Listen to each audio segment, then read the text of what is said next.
अनाथ बेटा। रूपा और शेखर सरिता विहार में रहते हैं। वो अपनी जिंदगी में बेहद खुश होते हैं। दोनों का शौर्य नाम का एक बेटा भी होता है, जिस पर दोनों ही अपनी जान छिड़कते हैं।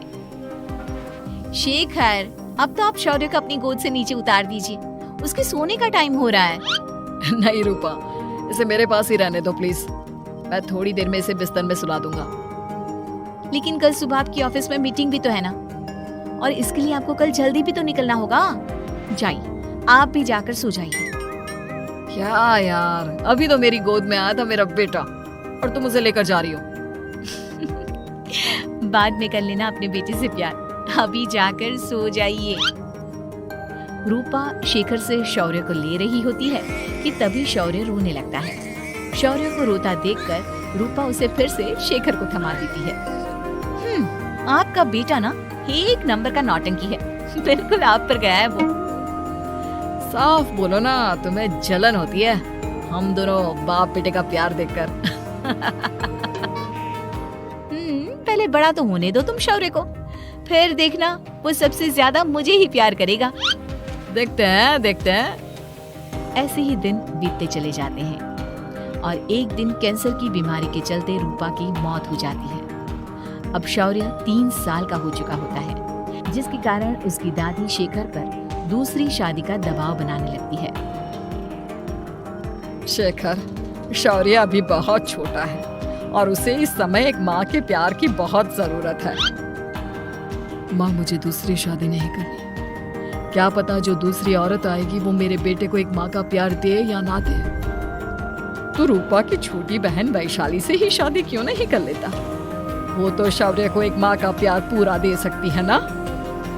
मैंने कहा ना माँ, मुझे दूसरी शादी नहीं करनी, पर अपनी ही पत्नी के बहन से तो हरगिज नहीं। ऊपर से अगर रूपा देख रही होगी तो वो क्या सोचेगी? अपने लिए ना सही, लेकिन तुझे शौर्य के लिए तो शादी करनी ही पड़ेगी ना बेटा।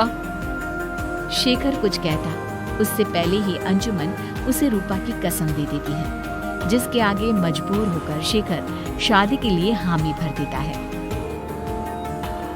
देखो वैशाली, मैंने तुमसे शादी सिर्फ अपने बच्चे के लिए की है। मैं चाहता हूँ कि तुम उसे एक माँ का भरपूर प्यार दो। शौर्य, आपके साथ साथ मेरा भी कुछ लगता है। अगर आप मुझसे शादी नहीं भी करते, तब भी मेरा प्यार शौर्य के लिए कभी कम या ज्यादा नहीं होता। शादी के कुछ दिनों बाद ही शेखर की माँ की भी मौत हो जाती है। वैशाली शौर्य को एक माँ से भी बढ़कर प्यार देती है।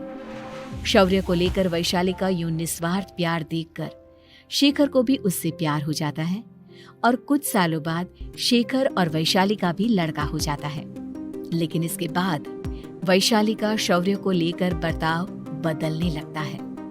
वैशाली, मैं देख रहा हूँ तुम आजकल शौर्य का जरा भी ध्यान नहीं रख रही हो। मुझे पता नहीं था कि आदित्य के होने के बाद तुम इतना बदल जाओगी। आदित्य मेरा अपना सगा खून है और शौर्य दीदी का, फिर मैं दोनों में अंतर कैसे नहीं करूं? माँ भले ही दोनों के अलग अलग है, लेकिन पिता तो एक है ना। अगर मुझे पहले पता होता कि तुम इतनी जल्दी बदल जाओगी तो मैं कभी तुमसे शादी ही नहीं करता। हाँ, तो किसने कहा था आपसे मुझसे शादी करने के लिए? मैं थोड़ी ना आई थी आपके पास, आपकी माँ ही आई थी मेरे घर आपका रिश्ता लेकर। वैशाली, मुझे तुमसे ऐसी उम्मीद नहीं थी। गुस्से में शेखर अपना पैर पटकता हुआ शौर्य को वहाँ से लेकर चला जाता है। पापा, मम्मा मुझसे प्यार क्यों नहीं करती? क्या मैं उनका सगा बेटा नहीं हूँ, इसलिए मुझसे प्यार नहीं करती? मम्मा नहीं करती तो क्या हुआ बेटा, पापा तो करते हैं ना आपसे प्यार। कुछ दिनों के बाद, आज तुझे खाना पीना कुछ नहीं मिलेगा, चल चुपचाप से अपने रूम में जाकर सो जा। माँ, अब भाई को खाना क्यों नहीं दे रही हो? बेटा, तू आराम से खाना खा, इस नालायक की चिंता मत कर। एक दिन खाना नहीं खाएगा तो मर नहीं जाएगा ये। अगर भैया नहीं खाएंगे तो मैं भी नहीं खाऊंगा। तू अपने भाई का भक्त क्यों बन रहा है? ये तेरा सौतेला भाई है, सगा नहीं जो तू लक्ष्मण बन रहा है। माँ, आपको इतना भी नहीं मालूम? श्री राम और लक्ष्मण सगे भाई नहीं थे। श्री राम माता कौशल्या और लक्ष्मण माता सुमित्रा की कोख से जन्मे थे। दोनों की सिर्फ पिता एक थे, लेकिन माँ अलग थी। मुझे ज्यादा ज्ञान देने की जरूरत नहीं है, ये सतयुग और त्रेता युग नहीं है, समझे? माया बड़ा भाई का चमचा। इतना कहकर वैशाली वहां से चली जाती है, जिसके कुछ टाइम बाद शिखर वहां आता है और आदित्य उसे सारी बात बताता है। मुझे माफ कर दो शौर्य, तुम्हारी माँ के जाने के बाद मुझे दूसरी शादी का फैसला करना ही नहीं चाहिए था। अगर मैं दूसरी शादी नहीं करता तो शायद आज तुम्हारी ये हालत ना होती।